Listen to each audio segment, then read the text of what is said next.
I'm not buying the Galaxy Fold, and neither should you.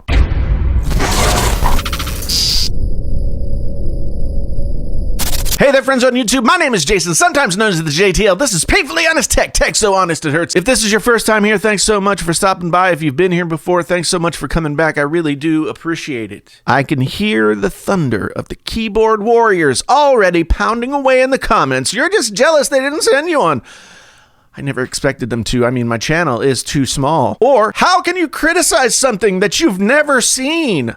I'm allowed to have opinions based on what my eyeballs can see and what I can infer from the info available to me. That's just the same thing that a regular average consumer might have to do when considering buying a thing. This is not a video where I'm going to make sweeping assumptions about the Galaxy Fold just to stir the pot. Okay, not all of it is that. I've got a few points I want to dig into here, so just stick with me as I roll them out. First, I'm going to say that the Galaxy Fold seems like it is a pretty cool device. I mean, I'd love to see this kind of forward movement. It's not a device that anyone who lives on planet Earth should buy, however.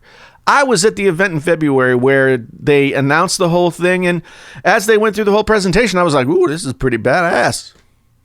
Until they said the price. Starting from $1,980, depending on your region of Yikes.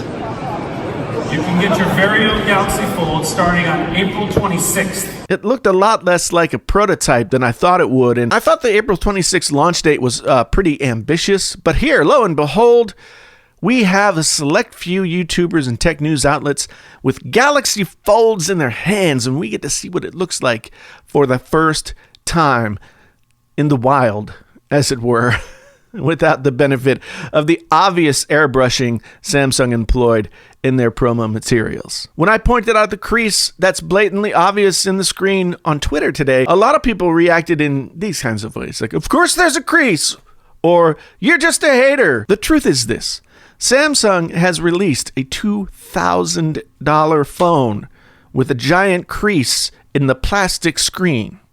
It's painfully obvious in almost every video and photo I've seen today.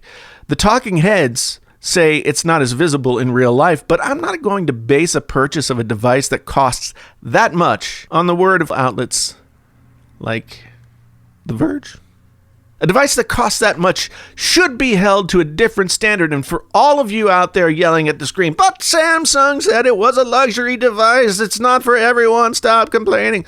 That's all the more reason for them to get it perfect. People who have $2,000 to spend on a prototype phone would be well within their rights to be angry if their $2,000 device has a plastic screen with a giant, noticeable crease down the middle.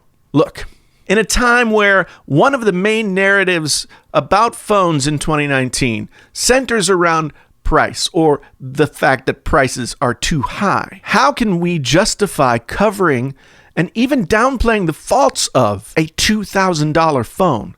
I talk about phones a lot, and people say they want good quality phones for less than the exorbitant prices that Apple and others are charging. And yet, the moment the Galaxy Fold arrives, the people who have them in hand mostly just offer tepid admonitions, if anything, about the phone. They don't want to say the bad thing. They want everyone to infer the bad thing because they don't want to jeopardize their relationships, maybe with Samsung. Again, I have not held the phone in my hand, so I can't speak from complete first-hand knowledge, nor am I implying that everyone who's looking at the phone today for the first time is softballing their coverage. I know there are people out there doing their level best. That brings me to my next topic. The folks who are out there basically renting the phone for 2 weeks so they can return it. Now, I realize I'm guilty of having done this more than once myself, and so I am the pot calling the kettle black. And I'm not saying that every YouTuber who's pre-ordered the phone is doing that thing. In some cases, it's not as bad to me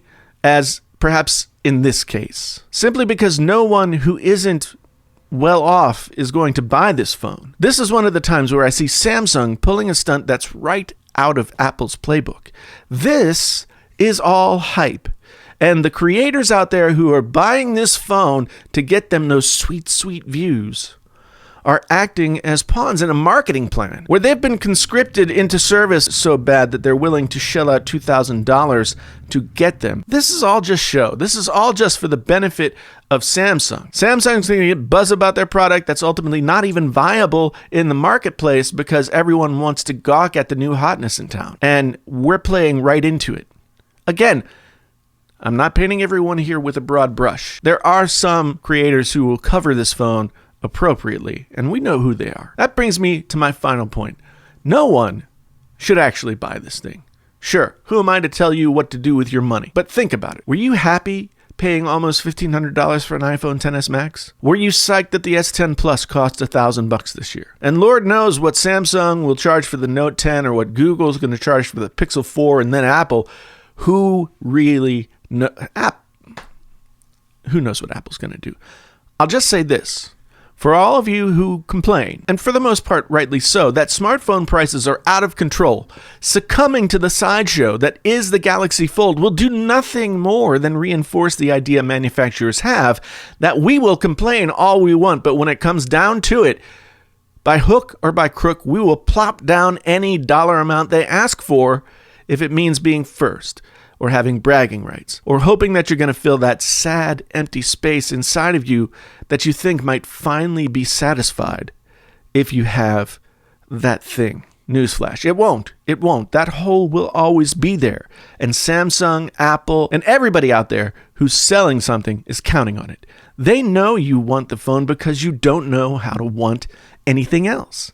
And a lot of times we YouTubers play right into their hands. And again, while I'm guilty of nearly everything I've just condemned, there's a huge part of me that really hates myself for doing any of this stuff, which then just makes me want to go out and buy something to fill that hurt space with new stuff so I feel better.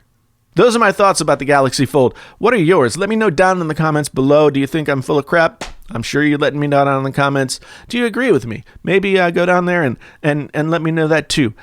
I really do appreciate you all being here. Again, if this was your first time and you want to come back again and watch more videos of the painfully honest type, then you can do some things here that will allow that to happen. If you've been here before, well, thank you so much for coming back. Thank you so much for tolerating my rants, and I really do appreciate it more than I can say. My name's Jason, sometimes known as the JTL. This is Painfully Honest Tech. Tech so honest it hurts. Until the next time, I'm out.